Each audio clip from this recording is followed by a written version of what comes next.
आज हम बात करेंगे कलेक्टर बेस वाइज परिपथ में के न्यूमेरिकल की। तो कलेक्टर बेस वाइज जो परिपथ होता है इसमें ऑपरेटिंग बिंदु को ज्ञात करने के लिए हमारे पास अलग फॉर्मूले होते हैं। तो जैसे यदि हमें आई वी ज्ञात करना है तो I V equal to B C C minus V V E upon R V plus beta plus one R C. दूसरा होता है हमारा I C equal to beta I V. तीसरा होता है हमारा B C E equal to B C C minus I C plus I B R C. इनके द्वारा हम सारे न्यूमेरिकल्स को सॉल्व कर सकते हैं।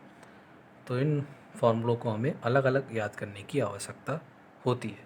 अगर हम यदि देखें कि जो कलेक्टर बेस वाइज परिपथ रह रहा है और हमारा स्थिर वाइज परिपथ था, उनके फॉर्मूलों में क्या अंतर है, तो हमारा जो कलेक्टर बेस वाइज परिपथ रहा उसमें I V equal to B C C minus V V E upon R B plus beta plus one into R C है।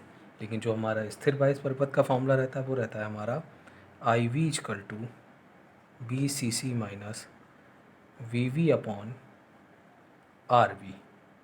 जो हमारा ये फॉर्मूला रहता है I C equal to beta I V, ये दोनों में कॉमन रहता है। I C equal to beta I we.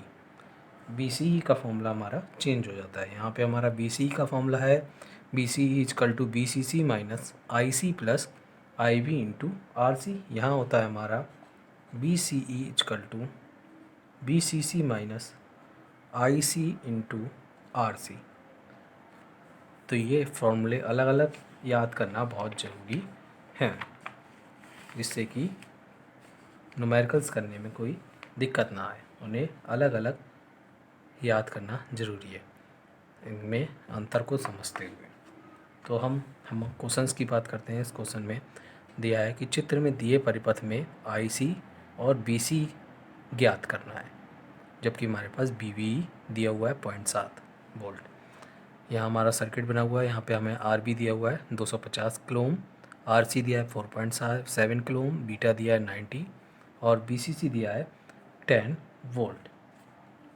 तो हमारे पास जो दिया हुआ है इन सबको लिख लेते हैं।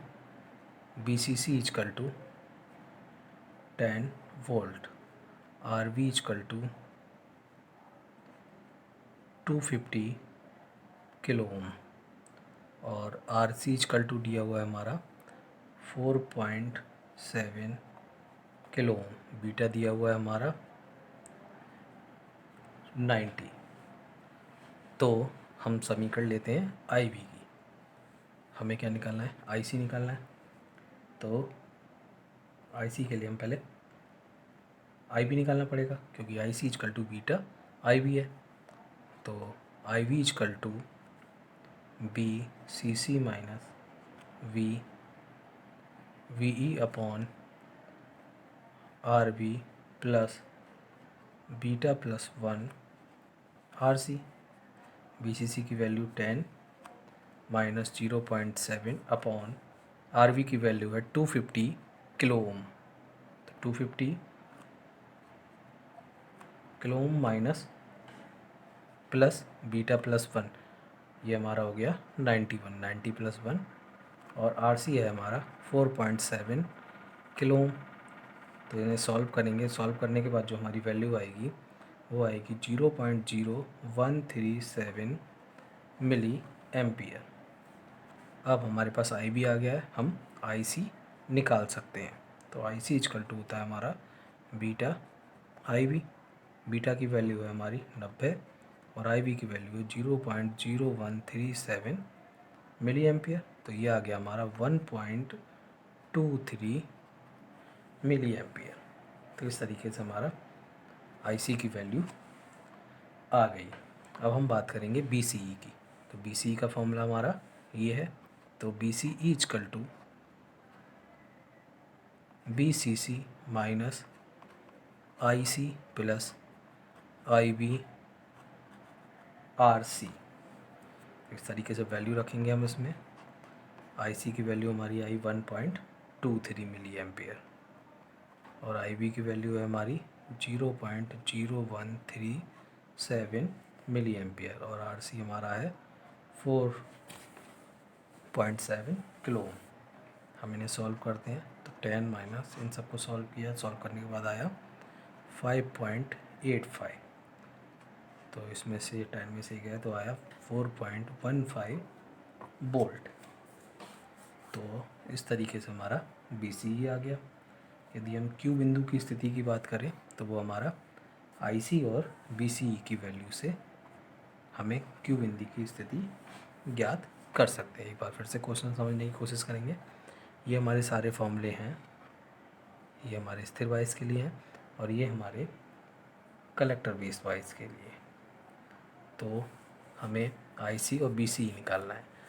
बिना आई सी को निकाले हुए हम बी सी ई नहीं निकाल सकते, क्योंकि बी सी ई में हमें आई सी की वैल्यू की ज़रूरत पड़ेगी। और आई सी को निकालने के लिए हमें फॉर्मूला निकालना, आई बी को निकालना पड़ेगा। पहले हम आई बी निकाला, आई बी को हमने सॉल्व किया, आया 0.0137 मिली एम्पियर। इसके बाद हमारा ये बी सी आई सी निकाला, I C equal to beta I B रहा, ये आया 90 इंटू 0.0137। आप इसे सॉल्व किया 1.23 मिली एम्पियर आ गया। फिर आता है बी सी को सॉल्व किया, ये आ गया हमारा 4.15 वोल्ट। इन चीज़ों से हम क्यू बिंदु की स्थिति को ज्ञात कर सकते हैं। तो इस तरीके से ये हमारा कलेक्टर बेस बायस परिपथ का न्यूमेरिकल पूरा होगा।